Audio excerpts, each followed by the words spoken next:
Israel, यहाँ जीवन लगातार हमलों और गोलाबारी के खतरे में रहता है। यह हर आदत को प्रभावित करता है।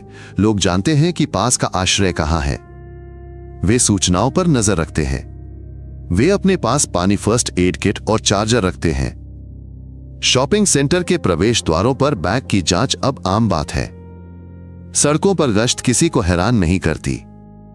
इजरायली शहरों में आश्रय के लिए समय बहुत कम होता है। सीमाओं के पास ये और भी कम होता है।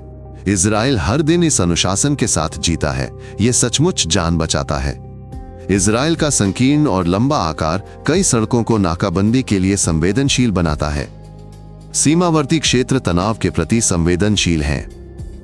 यहां संभावित बाईपास और निकासी को ध्यान में रखते हुए चौराहे और सुरंगें बनाई जाती हैं। नए क्वार्टर ऐसे योजनाबद्ध हैं कि सुरक्षित कमरे तक जल्दी पहुंचा जा सके। आसपास और अंदर के फिलिस्तीनी क्षेत्र अतिरिक्त यातायात नियम और चेकपोस्ट बनाते हैं। इजराइल को रोजमर्रा के फैसलों में भूगोल का ध्यान रखना पड़ता है, जैसे किंडरगार्टन कहां खोलें, यातायात कैसे व्यवस्थित करें और अलर्ट होने पर लोगों को कहां ले जाएं।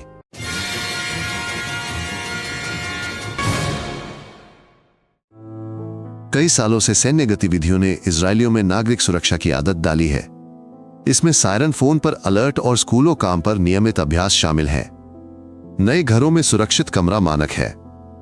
पुराने भवनों को धीरे धीरे मजबूत किया जा रहा है।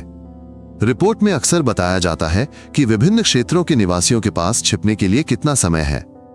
इससे लोग कम भ्रमित होते हैं और निर्देशों का पालन करते हैं। इजराइल इस प्रणाली को महिमा मंडित नहीं करता। वह इसे चालू रखता है क्योंकि ये शांत और अशांत दोनों समय में आवश्यक है। इजराइल के सीमावर्ती गांवों और शहरों में आश्रयों तक पहले से तय मार्ग है। कॉन्सर्ट आयोजक सुरक्षित स्थान चिन्हित करते हैं और खतरे पर संगीत रोक देते हैं। उद्घोषक लोगों को शांति से अंदर भेजते हैं। बच्चों के खेल के मैदानों में सुरक्षित कमरों के दरवाजे हैं। घरों में टॉर्च, पानी और बुनियादी दवाएं होती हैं। किसान जानते हैं कि खेत में श्रमिकों और उपकरणों को कैसे सुरक्षित रखें। इजराइल तात्कालिकता पर निर्भर नहीं करता। नियम सरल है। संकेत सुना, स्पष्ट कदम उठाए, अनावश्यक बातचीत या खोज में समय बर्बाद नहीं किया। इजराइल में पुरुषों और महिलाओं दोनों के लिए सैन्य सेवा है, इसलिए लगभग हर परिवार सेवा या रिजर्व से जुड़ा है।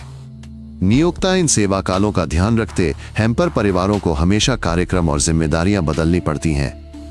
महिलाएं सीमा, खुफिया और सुरक्षा इकाइयों में सेवा देती हैं। वे महत्वपूर्ण स्थलों और चौकियों पर काम करती हैं।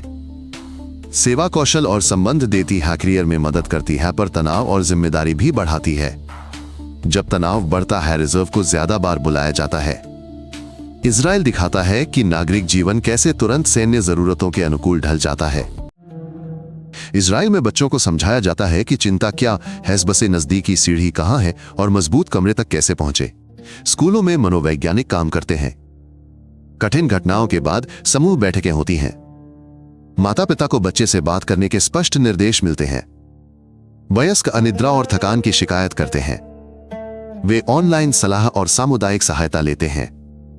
सामान्य बातें मदद करती हैं, जैसे दिनचर्या, खेल और आपातकालीन कार्य योजना। इजराइल तनाव को अनदेखा नहीं करता। वो इससे छोटे और स्पष्ट कदमों से निपटना सिखाता है। इजराइल में गर्मियां शुष्क और गर्म होती हैं। लू लगने और आग लगने की घटनाएं होती हैं। देश समुद्री जल का विलवणीकरण और खेतों के लिए उपचारित अपशिष्ट जल का पुनः उपयोग करता है। इन समाधानों में ये अग्रणी माना जाता है। शहरों में छाया और पीने के फव्वारे लगाए जाते हैं। स्कूल सबसे गर्म समय से कक्षाएं बदलते हैं। सेवाएं पहले से ही जोखिमों के बारे में चेतावनी देती हैं। इलेक्ट्रिक ग्रिड कूलिंग के कारण अत्यधिक भार झेलता है। लोगों से बिजली बचाने का आग्रह किया जाता है। जब सूखा लंबा चलता है तो सिंचाई सीमित कर दी जाती है। इस तरह इजराइल जलवायु से होने वाले नुकसान को कम करता है। यह जल आपूर्ति और कृषि का समर्थन करता है। इजराइल में किराए और सेवाओं की कीमतें बहुत अधिक हैं, खासकर केंद्र और तट पर। कई परिवार अच्छी जगह के लिए छोटी जगह चुनते हैं या दूर उपनगरों में चले जाते हैं। इससे आने जाने में अधिक समय लगता है। एक ही शहर में आलीशान और साधारण जर्जर घर साथ साथ दिखते हैं। किराने का सामान, संचार और बच्चों की गतिविधियां बजट पर भारी पड़ती हैं। इजराइल हाईटेक पार्कों को बढ़ावा देता है जहां वेतन अधिक है। इससे आय का अंतर गहराता है। कुछ लोग हाईटेक में ऊपर जाते हैं, जबकि अन्य सेवा क्षेत्र में ही रहते हैं। इजराइल में स्टार्टअप वैज्ञानिक केंद्र और अंतर्राष्ट्रीय कंपनियों के कार्यालय हैं। ये इंजीनियरों और शोधकर्ताओं को आकर्षित करते हैं, पर स्थानीय सेवा क्षेत्र का वेतन बहुत कम होता है। एक ही सड़क पर नया ऑफिस और कम आय वाले कर्मचारियों की दुकान दिख सकती है। सरकारी कार्यक्रम शिक्षा और प्रशिक्षण तक पहुंच बढ़ाना चाहते हैं, लेकिन बिना बचत वाले परिवारों के पास लंबी पढ़ाई के लिए अक्सर समय या पैसा नहीं होता। इजराइल सक्रिय रूप से तकनीकी अर्थव्यवस्था को विकसित कर रहा है, पर इसका लाभ असमान रूप से बढ़ता है। ये रोजमर्रा के खर्चों में साफ झलकता है। इजराइल में बड़े विरोध प्रदर्शन आम हैं। लोग अदालतों, सेना और धर्म पर बहस करते हैं। वे मुख्य सड़कों को अवरुद्ध करते हैं और चौराहों पर इकट्ठा होते हैं। व्यापार अनिश्चितता से चिंतित रहता है। परिवार बच्चों को छोड़ने की कोशिश करते हैं और समय पर काम पर पहुंचते हैं। फिर भी बहस तेज होने पर भी नागरिक सेवाएं, परिवहन, स्कूल और अस्पताल काम करते रहते हैं। इजराइल शोरगुल वाला और राजनीतिक रहता है, लेकिन बुनियादी कार्य रुकते नहीं हैं। यह एक महत्वपूर्ण विशेषता है। निवासी इसे स्थिरता का संकेत मानते हैं। इजराइल में बहस धर्मनिरपेक्ष और धार्मिक लोगों, वामपंथियों और दक्षिणपंथियों, यहूदियों और अरबों के बीच है। वे सेवा, स्कूल पाठ्यक्रम, समुदायों के वित्त पोषण और सार्वजनिक स्थानों के नियमों पर बहस करते हैं। ऑनलाइन चर्चाएं तीखी होती हैं, लेकिन रोजमर्रा की जिंदगी में लोग बहस से बचते हैं। वे पड़ोसियों और सहकर्मियों से झगड़ने से बचना चाहते हैं। कुछ मिश्रित इलाके हैं जहां नारों से ज्यादा शांति को महत्व दिया जाता है। लोग मुद्दों को व्यावहारिक रूप से हल करने की कोशिश करते हैं। इजराइल सह अस्तित्व के व्यावहारिक नियम खोज रहा है। ये प्रक्रिया न तो तेज है और न ही सरल या स्पष्ट है। इजराइल में शनिवार और धार्मिक छुट्टियां जीवन की गति बदल देती हैं। कुछ इलाकों में दुकानें, कैफे बंद होते हैं, परिवहन सीमित होता है। अन्य इलाकों में जीवन सामान्य रहता है। कुछ शहर मुफ्त वीकेंड शटल चलाते हैं। वे सभी मोहल्लों को कवर नहीं करते हैं, इसलिए योजनाओं को पहले से बनाना बेहतर है। धार्मिक जिलों में शालीन कपड़े और निश्चित व्यवहार की उम्मीद की जाती है। मेहमान आमतौर पर इसका ध्यान रखते हैं। इजराइल शिक्षा और कानूनों में धर्म की भूमिका पर वर्षों से बहस कर रहा है।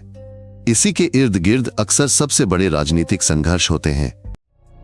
इजराइल के उत्तर में सीमा पार से तोपखाने और विमानों की आवाजें आती रहती हैं। दक्षिण और मध्य में लोग लॉन्च और अवरोधन के अलर्ट पर नजर रखते हैं। खतरा बढ़ने पर संगीत कार्यक्रम रद्द होते हैं, सड़कें बंद होती हैं और खेतों का काम रुकता है। सेवाएं स्पष्ट निर्देश जारी करती हैं, हालात के अनुसार अपडेट करती हैं। आश्रय स्थल तैयार रखे जाते हैं। शांति के क्षण आते हैं पर हमले फिर से शुरू हो जाते हैं। इसलिए दस्तावेज, पानी, दवाएं और चार्जर आसानी से मिल सके ऐसी जगह रखे जाते हैं। इजराइल किस्मत पर भरोसा नहीं करता, वो लोगों के व्यवहार की योजना पहले से बनाता है। स्टेशनों, स्टेडियमों, अस्पतालों के प्रवेश द्वार पर सुरक्षा दिन का सामान्य हिस्सा है। बैग जल्दी चेक होते हैं, लोग इसे शांति से स्वीकार करते हैं। सड़कों पर कैमरे और कभी कभी चौकियां होती, हैम्सों और टैक्सियों में अलार्म बटन है। भूला हुआ पैकेट बम निरोधक दस्ते को बुलाने और इलाके को अस्थायी रूप से बंद करने का कारण बनता है। पड़ोसी आपात स्थिति के लिए एक दूसरे के संपर्क नंबर रखते हैं। आगंतुकों को ये उपाय कठोर लग सकते हैं,